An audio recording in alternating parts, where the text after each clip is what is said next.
j'ai fini de me maquiller. Après j'ai fait un truc léger hein, parce qu'on va à l'église et je sais qu'il y a une chance sur deux pour que je finisse en larmes. Donc ouais, je vais commencer à te maquiller toi aussi. Tu m'as dit que t'avais une question. Tu m'as dit que t'avais une question. Y a pas de question bête. Y a pas de question bête. Commence pas. Non, non, vraiment, je te dis ça sérieusement. Je te dis ça, si je le dis, c'est que je le pense.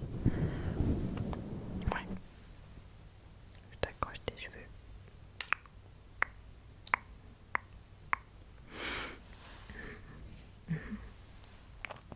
Ok, la prière. Bah, t'inquiète, hein, c'est normal. Ça fait pas hyper longtemps que t'as donné ta vie à Christ. C'est normal que tu te poses des questions par rapport à ça. Je vais te mettre un petit peu dans le dessert.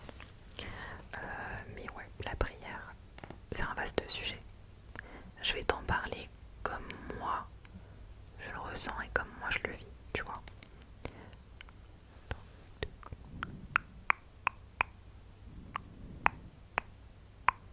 Je t'en mets un peu là, ok. Mais ouais, la prière, bah, je vais commencer par un verset. Dieu dit dans 1 Thessaloniciens 5, 17, il me semble. Priez sans cesse. Et Dieu n'est pas fou. Il sait que on n'est pas censé prier H24. Seigneur, Seigneur Jésus, ça n'existe pas. Donc, pour moi, qu'est-ce que Dieu a voulu dire par là? Pour moi, il a voulu dire que on doit constamment être dans la conscience de sa présence. Ok. Bon, déjà prier le plus possible, oui, mais aussi constamment être dans la conscience de sa présence. Et ça passe par le fait de, dans les petits moments, dans les petits moments du quotidien, les petits creux du quotidien, toujours avoir cette petite pensée pour Dieu. Par exemple, t'es au travail, t'as une situation qui est assez agaçante, et au lieu de tout de suite partir dans ta colère ou dans ta frustration, dire ok Seigneur, je sais que tu es avec moi, permets-moi de surmonter les épreuves, de gérer ma colère, de gérer mon aigreur, et je sais que tu es avec moi. C'est pas sois avec moi, c'est je sais que tu es avec moi. Et ça déjà, c'est une prière.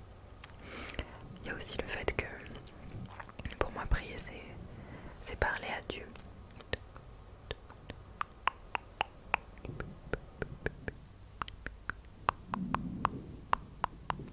Mais ouais, prier pour moi c'est parler à Dieu.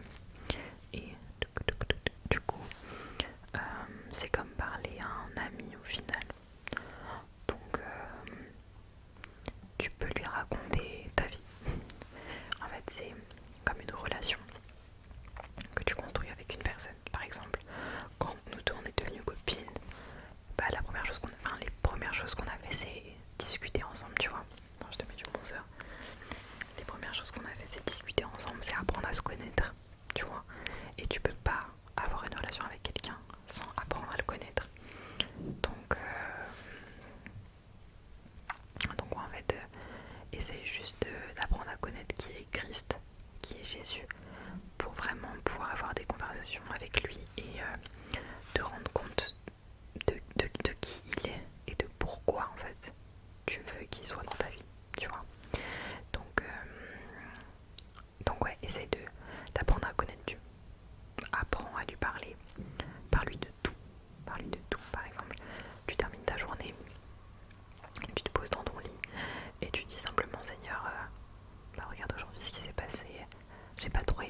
que je réussisse cet examen. Tu vois, ça c'est une prière assez courante. Et le Seigneur est aussi là pour ça, tu vois. Il n'est pas que là pour, par exemple, pour guérir les malades. Tu vois, souvent c'est guérir les malades, guéris-moi, ou guéris cette personne. Mais il est aussi là dans les petites choses du quotidien. Moi par exemple, une prière que je fais à chaque fois et qui marche à chaque fois, c'est le soir quand je vais dormir et que je sais que le lendemain matin je vais devoir me réveiller tôt et que je sais que ça va être compliqué. Je dis toujours Seigneur, réveille-moi avant mon réveil. Seigneur, réveille-moi avant mon réveil. Saint-Esprit, réveille-moi avant mon réveil. Je me réveille sans cesse avant mon réveil. Même si je me couche à 2h du matin, on ne sait pas pourquoi, et que le lendemain j'ai église à 7h. Enfin, je dois me réveiller à 7h pour aller à l'église. Si je dis Saint-Esprit, voilà, je me suis couchée à 2h du matin, je suis désolée. Genre, je sais que j'aurais pas dû. Mais s'il te plaît, demain, fais en sorte que je me réveille en forme. Et je me réveille en forme. Ou au-delà de ça, il peut y avoir quoi aussi? Au travail, il y a un endroit où on range les colis. Et il y en a plein des colis, il y en a des centaines, une centaine. Et je galère. À chaque fois, je galère à aller trouver un colis et tout. Et à chaque fois, je galère. Et après, je me dis, mais attends, pourquoi je prie pas? Et du coup, je dis, Seigneur, aide-moi à trouver le colis. Ah, bah il est là. Et vraiment, ça m'arrive à chaque fois. Donc oui, il y a aussi les prières de demande. Les prières de demande. De demande, de supplication et tout. Après, il y a aussi les prières de combat. J'ai pas préparé cette vidéo, donc je viens de dire que c'était une vidéo alors que c'est censé être un roleplay. Alicia, ouais, c'est ça. Il y a aussi les prières de combat. Quand tu luttes contre des attaques spirituelles, quand tu luttes contre le péché, c'est vraiment des prières ferventes où tu vas demander de l'aide à Dieu. Tu vas demander de te fortifier. Tu vas lui demander d'éloigner le péché de toi, d'éloigner toute source de tentation de toi. Et c'est des prières très importantes parce que souvent on a cette facilité à croire qu'on peut compter sur nos propres forces. Et c'est en croyant que tu peux compter sur tes propres forces qu'en fait tu vas tout simplement échouer. Le nombre de fois où je me suis dit non mais ça c'est bon. Ah, c'est bon, par exemple le fait de se comparer par exemple aux autres filles. Ah, c'est bon, moi je me compare plus, de toute façon je sais que c'est bon, je suis enfant de Dieu, je suis une princesse de l'éternel, cantique des cantiques, je suis trop belle et tout, MDR. Je swipe de TikTok, je vois une petite Disney, jolie nana sur nous. Crois-moi que dans ma tête je vais me comparer, tu vois. Enfin, je vais parler au passé, je vais me comparer. Et tu vois, en fait je comptais sur mes propres forces. J'avais confiance en moi, mais ma confiance en moi ne résidait pas forcément en Jésus, tu vois. Et c'est à partir du moment où je résidais ma confiance en l'ancrant en Jésus que j'ai commencé à juste arrêter de me comparer aux autres filles parce que bah on est toutes jolies, on est toutes différentes, on est toutes uniques, on a toutes nos particularités, on a tous nos défauts aussi. Et voilà. Donc appuie-toi sur le Seigneur, ok. Donc j'ai dit quoi? J'ai dit il y a les prières de conversation avec Dieu, les prières de demande, les prières de combat. Évidemment, il y a les prières de contemplation où tu es dans sa présence, tu vois, et tu le contemples. Seigneur, tu es beau, tu es merveilleux, tu es grand, tu es paix, tu es joie, tu es amour, tu es le plus grand, tu es le roi des rois, tu es majestueux. Et en soi, ça c'est de l'adoration que tu portes à Dieu. Et c'est pas que Dieu a besoin de validation, mais en fait c'est le fait de reconnaître sa grandeur. Bah je sais pas, c'est beau et ça ne fait que toi aussi t'aider à te rendre compte que tu sers un Dieu puissant, tu sers un Dieu merveilleux, tu vois. Voilà. Je crois que j'avais envie de dire un autre truc par rapport aux prières. Je vais te mettre un peu de blush.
sauver, prier pour,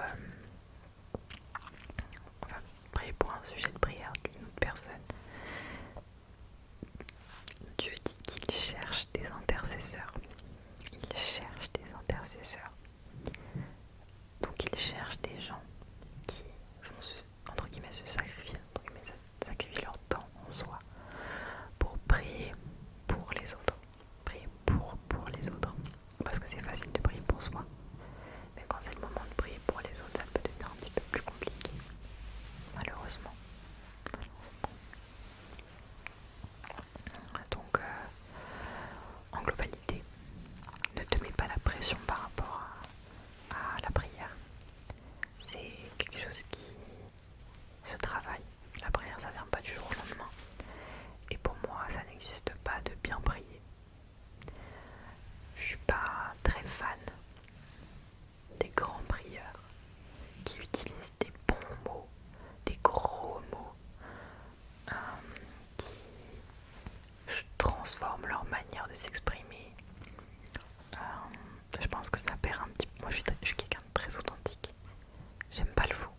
J'aime pas le faux. J'aime pas le faux semblant. Bon, après, personne va dire que j'aime bien le faux semblant. Mais je préfère quelqu'un qui ne sait pas prier, entre guillemets, qui va prier juste avec les mots qui lui viennent, qui sortent de son cœur, plutôt que quelqu'un qui va broyer la langue de Molière pour juste dire Seigneur, bénis-moi, genre. Seigneur, qui prend l'accent chrétien. Et l'accent chrétien, c'est un fléau. C'est un fléau. Seigneur,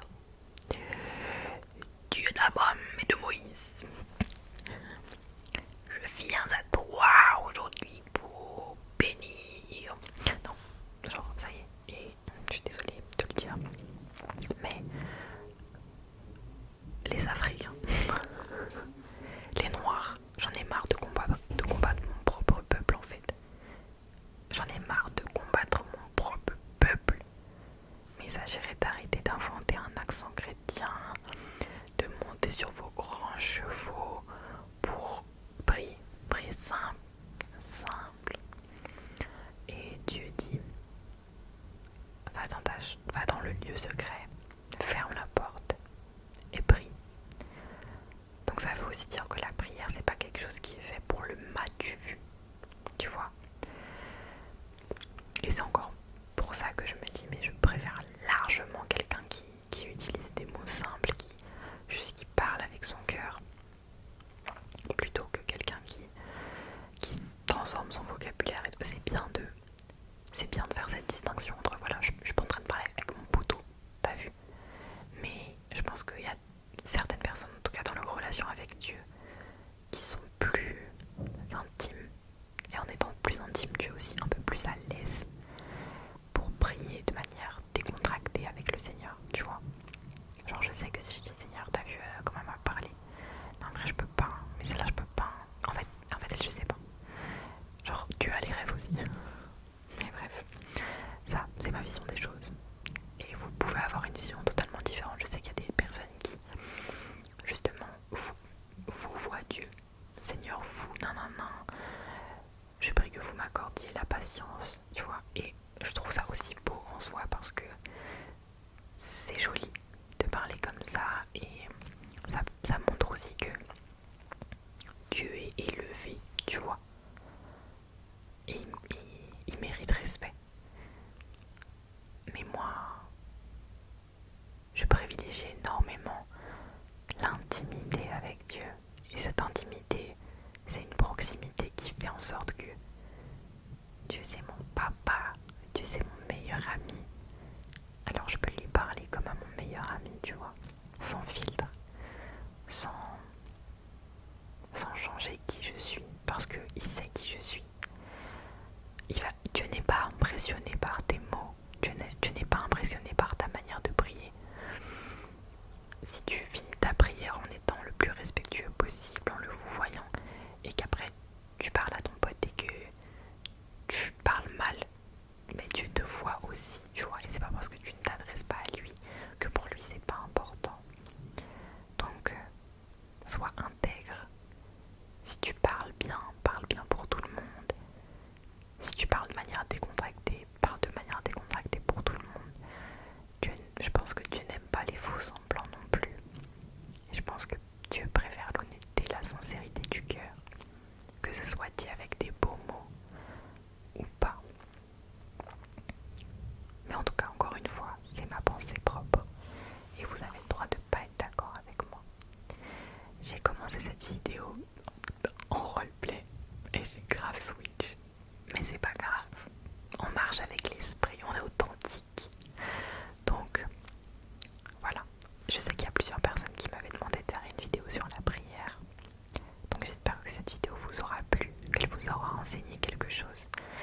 J'ai pas préparé